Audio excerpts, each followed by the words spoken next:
चालाक बकरी और लोमड़ी की कहानी। एक बार की बात है, एक घने जंगल में एक चालाक बकरी और लोमड़ी रहती थी। बकरी का नाम गुल्लू और लोमड़ी का नाम फोकई था। फोकई बहुत शातिर और धूर्त थी और हमेशा किसी न किसी तरीके से दूसरों को धोखा देकर अपना पेट भरने का सोचती थी।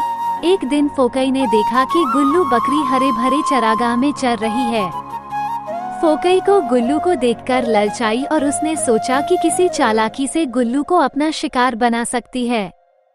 उसने एक योजना बनाई और गुल्लू के पास गई। गुल्लू बहन, तुम तो बहुत खुशकिस्मत हो।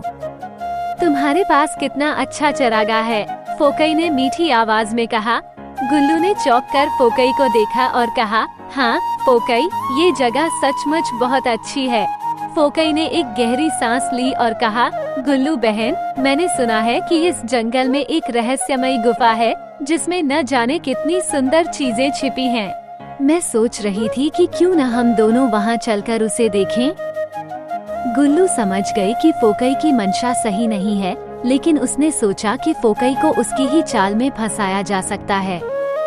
उसने उत्सुकता से कहा, वाह, ये तो बहुत रोचक है। मुझे भी बहुत समय से ऐसी जगहों की तलाश है। चलो, हमें वहाँ कौन रोक सकता है।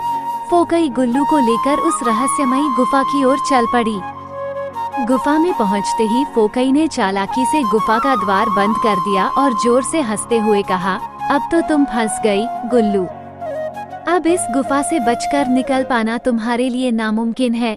गुल्लू ने फोकई की हंसी का जवाब देते हुए कहा, फोकई, तुम मुझे मूर्ख समझ रही हो, लेकिन मुझे तो इस गुफा में एक रहस्य पता है जिसे तुम नहीं जानती हो। फोकई चौंक कर बोली, कौन सा रहस्य? मुझे भी बताओ। गुल्लू ने गुफा के एक कोने की ओर इशारा करते हुए कहा, वहाँ एक छुपा हुआ दरवाजा है जो बाहर की ओर खुलता है। अगर तुम उसे खोलोगी तो हमें बाहर निकलने का रास्ता मिल जाएगा। फोकई को भरोसा हो गया और वो तुरंत उस कोने की ओर दौड़ी। जैसे ही फोकई उस दरवाजे के पास पहुंची, गुल्लू ने तेजी से गुफा के मुख्य द्वार को खोलकर बाहर निकलने का रास्ता खोज लिया। फोकई अंदर रह गई और गुल्लू बाहर आकर जोर जोर से हंसने लगी।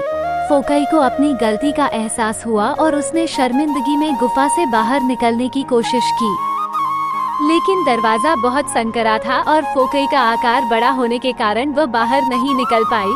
गुल्लू ने बाहर आकर राहत की सांस ली और सोचा, फोकई हमेशा दूसरों को धोखा देकर अपना फायदा सोचती है, लेकिन इस बार मेरी चालाकी से मैं बच गई। गुल्लू खुशी खुशी अपने घर की ओर चल पड़ी। ऐसी कहानियाँ देखने के लिए वीडियो को लाइक करें, चैनल को सब्सक्राइब करें और शेयर करें।